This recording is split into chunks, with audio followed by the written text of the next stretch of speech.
Bismillahirrahmanirrahim. Alhamdulillahirabbil alamin wassalatu wassalamu ala asyrafil anbiya'i wal mursalin sayyidina Muhammadin wa ala alihi wa sahbihi ajma'in. Subhanaka la ilma lana illa ma 'allamtana innaka antal alimul hakim. Rabbi shrah li sadri wa yassir li amri wa hlul 'uqdatam min lisani yafqahu qawli. الفاتحة بنية التعلم والتعليم والتذكر والتذكير والنفع والانتفاع والإفادة والاستفادة والحث على تمسك بكتاب الله وسنة رسوله والدعاء على الهدى والدلالة على الخير ابتغاء وجه الله ومرضاته وقربه وثوابه سبحانه وتعالى ثم إلى أرواح والدينا ووالديكم ومشايخنا ومشايخكم وجميع المسلمين عامة أن الله يتغشاهم بالرحمة والمغفرة ويختم لنا ولكم بالحسنى في خير ولطف وعافية ثم إلى أرواح جميع ساداتنا أبي علي علوي وأصولهم وفروعهم أن الله يعلي درجاتهم في الجنة ويكثر مثوباتهم ويضاعف حسناتهم ويحفظنا بجاههم وينفعنا بهم ويعيد علينا من بركاتهم وأسرارهم وأنوارهم وعلومهم ونفاتهم في الدين والدنيا والآخرة ويفتح لنا فتوح العارفين ويفقهنا في الدين ويعلمنا التأويل وإلى حضرة النبي محمد صلى الله عليه وسلم كرام الفاتحة. بسم الله الرحمن الرحيم. الحمد لله رب العالمين الرحمن الرحيم مالك يوم الدين إياك نعبد وإياك نستعين اهدنا الصراط المستقيم صراط الذين أنعمت عليهم غير المغضوب عليهم ولا الضالين آمين.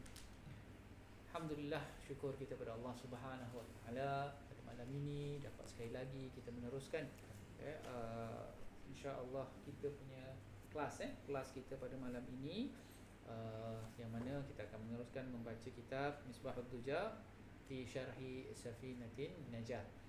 Kitab kita gunakan matan Safinatin Najah.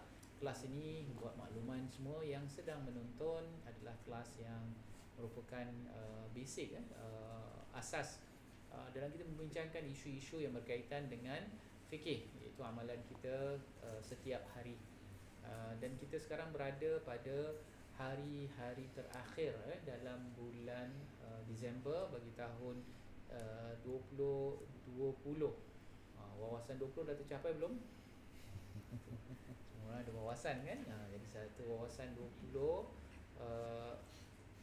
biasanya orang akan membincangkanlah isu-isu tentang sambutan tahun baru, banyak juga kekeliruan yang berlaku, banyak juga perbahasan yang berlaku dan sebagainya.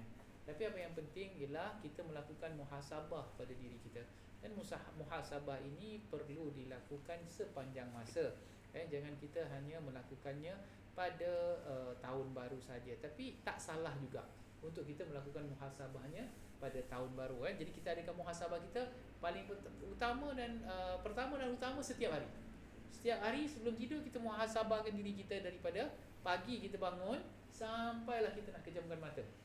Kalau ada dosa-dosa yang perlu kita istighfarkan, kita minta pengampunan daripada Allah, kita minta pengampunan.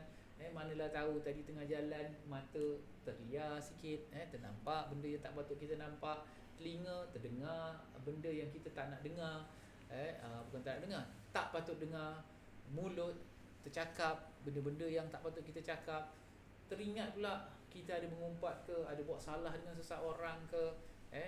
Mungkin sekarang ni kalau lebih mudah, kalau rasa nak minta maaf immediately, tak payah tunggu hari raya, WhatsApp aja tadi kata, minta maaf, tadi saya ada mengumpat sikit pasal lawak, tanya macam itu okey tak? Kalau ada orang mesej kita minta maaf, sebelum saya tidur ni saya nak minta maaf, Amir minta maaf, tadi ada pengumpat Amir pasal Amir dengan ayam kan. Kalaulah ada orang macam itu hantar ke Amir punya rasa macam mana? Saya jawab apalah, lebih-lebihkan je. Oh, lebih-lebihkan aja. Itu maafkan ke tak maafkan? Taklah. Tak maafkan? Astagfirullah. Maafkan, tapi kasi terasa sikit lah. Nak kasih juga? Maafkan. Lepas tu dia maafkan, lepas tu dia kasih CP-CP juga. Pasal ada orang pernah kasi saya juga kan. Balas lah? Jadi kita bukan balas. Dia dendam Okey, so itu Amir punya pandangan. Jangan terima dulu jangan terima dulu. Itu Amir punya pandangan. Maksud saya bertanya ni ialah apabila kita bila orang tanya macam tu, agak-agak kalau saya lah kalau saya ni kan orang-orang yang kita ni orang biasa lah tak adalah tak itu. Kalau orang tanya cakap minta maaf saya tadi ada tercakap sikit lah pasal awak. Saya akan rasa apa kat yang dia cakap Nak tahu tak? Awak cakap apa? Oh, bila kita nak ambil tahu dia jadi apa? Oh taklah, tadi saya cakap pasal ustaz buat gini. Jadi geram tak? Lepas tu bukan boleh tidur, makin tak boleh tidur. Makin kita geram, sebab apa? Banyak spekulasi. Banyak bisikan syaitan. Sebab kita bila berfikir, kalau kita tak kawal fikiran kita, dia macam-macam tu akan timbul. Tapi sebaiknya, ini bukan saya cakap saya buat lah, tapi sebaiknya kita maafkan je lah. Kalau orang minta maaf, tak payah kita ambil tahu apa yang dia buat. Tak perlu. Dah bagus tu dia nak minta maaf. Dan tak perlu juga tak perlu berdendam tak perlu berdendam. Ada orang berdendam sampai pintu syurga.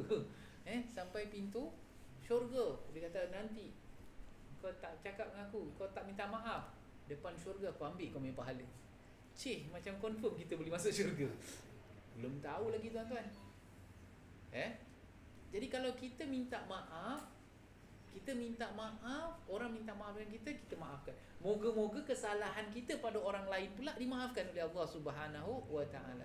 Dan insya-Allah pahala memaafkan orang itu lagi besar daripada menanti di pintu syurga ke pintu neraka.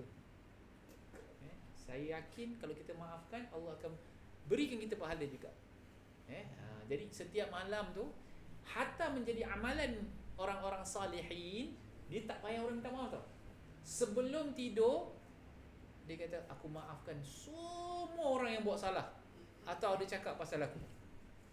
Kita pun tak stres, lega, tidur pun tenang. Itu amalan yang kita perlu buat setiap malam. Sebelum tidur, sebelum kejam mata, ya Allah, ya Tuhanku, aku ingin memaafkan semua orang yang berkata, mengata, mengapa, sama ada sengaja ataupun tidak tentang aku. Selainnya aku serahkan padamu. Kita dah maafkan. Dia nak teruskan ke, dia masih nak bercakap ke, dia masih nak bunyi, itu terpulang. Pada kita dah clear. Jadi kita boleh tidur. Yang tak boleh tidur dia. Itu kita biarkan saja. Itu amalan yang kita buatkan, muhasabah setiap hari. Setiap minggu kita adakan lagi satu muhasabah. Setiap bulan kita adakan lagi muhasabah. Dan setiap tahun pun kita adakan muhasabah. Jadi ini antara waktu-waktunya kita mohon pada Allah Subhanahu Wa Taala agar dimaafkan segala dosa-dosa kita pada tahun ini. Moga-moga Allah Subhanahu Wa Taala mempermudahkan perjalanan kita pada tahun akan datang. Ada orang kata, Ustaz, ini bukan tahun hijrah. Buat apa kita nak baca doa macam begitu? Kita kan doa sepanjang masa. Ada occasion, tak ada occasion, kita doa. Tapi kadang-kadang benda-benda mengingatkan kita minta je pada Allah. Betul tak? Bukan kita meraihkan tahun ini adalah tahun yang hijrah. Bukan itu tujuan kita, meraihkan acara-acara yang tak bersesuaian dengan ajaran Islam. Itu bukan matlamat kita. Matlamat kita hanyalah bermuhasabah. Hasibu anfusakum qabla an tuhasabu. Katanya apa tu? Hisablah diri kamu, kiralah diri kamu sebelum diperkirakan. Ada orang dia tak kisah, dia kata tak apalah, aku tanggunglah depan Tuhan. Jangan tuan-tuan, kita tak tahu penyesalan ni satu benda yang berat. Yang berat. Kita kat dunia ni kadang-kadang kita pun menyesal. Kita menyesal. Tapi alhamdulillah masih ada peluang Allah berikan untuk kita bertaubat dan mendapat kebaikan di akhirat. Kadang-kadang kita terfikir, kalaulah dulu aku ni rajin sikit, mesti aku dah jadi, walaupun sekarang ni kita hidup selesa, alhamdulillah. Bukan kita tak bersyukur tentang apa yang kita ada, tapi kadang-kadang kita terfikir, kalau aku dapat, katakanlah belajarlah, kalau dulu aku belajar rajin sikit, mungkin kita ada. Tapi bukan bermakna kita kata menyesal lah, kita tak ada. Sekadar terasa. Dan kita masih ada peluang sebab kita masih hidup. kita masih ada peluang untuk bertaubat, kita masih ada peluang untuk perbaiki akhirat kita. Tapi kalau dah sampai akhirat, hatta pun kalau kita masuk syurga, syurga itu bertingkat-tingkat. Kita kalau baru terfikir, kalaulah kat dunia aku buat dulu, dah tak ada maknanya. Dah tak ada maknanya. So, bukan bermakna kita tak syukur masuk dalam syurga, kita bersyukur masuk dalam syurga.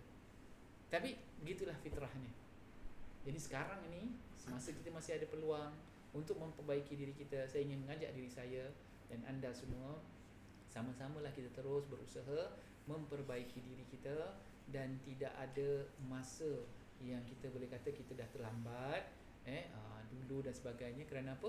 Kerana pintu taubat itu terbuka selagi mana belum keluar tanda-tanda kiamat besar, belum kita berada dalam sakaratul maut.